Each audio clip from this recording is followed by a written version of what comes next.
Hi friends. तर आज मी विचार करत होती की उपवासासाठी काहीतरी वेगळं खावं. तर मी तर आहे खानदेशकडची, त्यामुळे खानदेशी शेव तर बनतात, ते पण केळीचे. वाव. तर मी आज केळीचे कुरकुरीत असे मस्त शेव तयार केले. तर जरा आपण त्याचं बघूया कसे केले. मी पावशर मी केळीचे पीठ घेतले, नंतर वाटीभर साबुदाण्याचे पीठ घेतले. हे तिखट आहे, पिवळं तिखट म्हणतात आमच्याकडं. पण ते नसलं तर आपण हिरवा ठेचा किंवा मग लाल तिखटही घेऊ शकतो, आणि मीठ चवीप्रमाणे. कसं असते ना, हे पिवळं तिखट रेअर आहे त्याच्यामुळं. तर चला बनवूया पटकन. मस्त सगळं एकत्र करून घ्यावं. तिखट टाकून चवीनुसार टाकायचं, जसं तिखट हवं तसं, आणि मीठ पण आपल्या चवीनुसार त्यात घालून घ्यावं. मी 2च चमचे घातले, कारण मला आमच्या घरी मीठ कमी लागते. मग मी मस्त मळून घेतलं त्यांना, शेवांचं मळतात तसं, असं मऊ मऊ असं मस्त, आणि रेस्ट करायला ठेवलं. कढई तपली होती तर मी तिच्यात तेलही टाकले. तेल चांगलेच पाहिजे की पूर्ण आपल्या शेव बुडतील त्यात. हे सॉफ्ट झालं होता एकदम मस्त.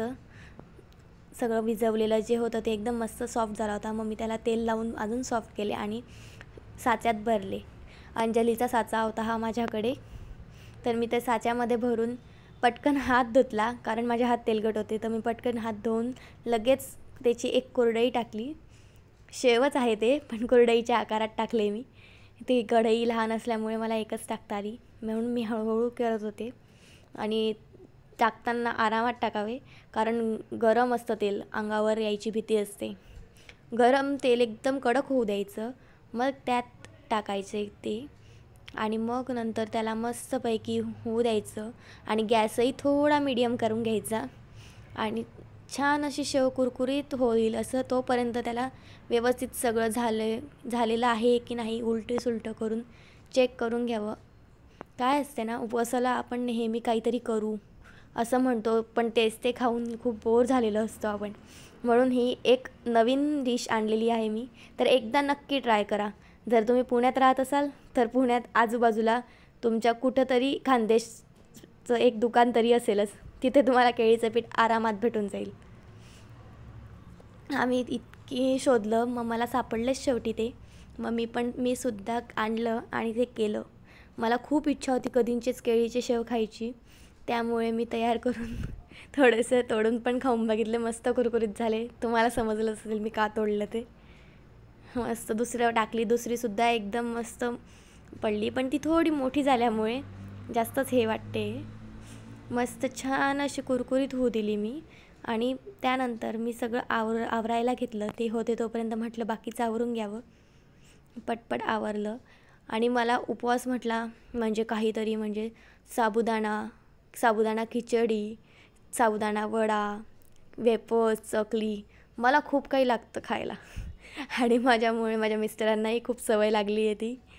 त्यामुळे म्हटलं चला आता यावेळेस मला ते चकली, साबुदाणा, वेफर्स ते खाऊन खूप कंटाळा आला. मी केळीची भाकरीही केली होती, पण आता नेहमी दर महिन्यात केळीची भाकरी खाणे म्हणजे खूप कंटाळा यायला लागला मला. म्हटलं काय करावे, ह्या पिठाचं करायचं काहीतरी.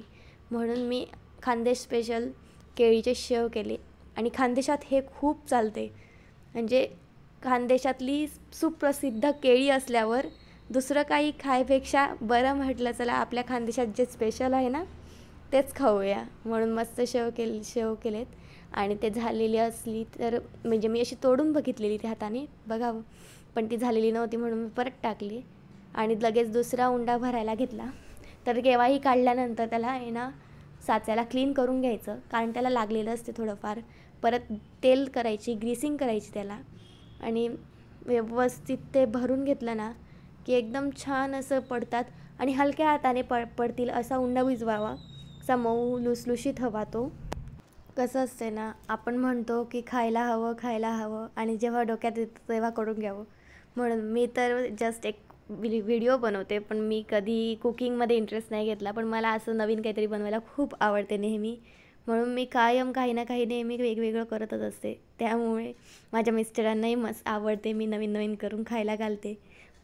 मी खरं तर किचनमध्ये थोडी कच्चीच आहे, पण ठीक आहे. असं म्हणतात ना की माणसाचं मन जिंकायचं असेल तर त्याचा रस्ता फक्त पोटापासून असतो. त्यामुळे मी कधीतरी काहीतरी ट्राय करतच असते. तर हे बघा, मी दुसरी शेवटची चकलीही टाकली. ते साचा सगळा तेलाने भरला. माझे हातही तेलाचे होते, त्यामुळे मी रुमालाने व्यवस्थित हे केले. आणि माझी ही मी थोडीशी वर घेऊन चेक केली झाली आहे की नाही. आणि आता आपली चकली तयार झालेली आहे, मस्त खुशखुशीत अशी खायला तयार.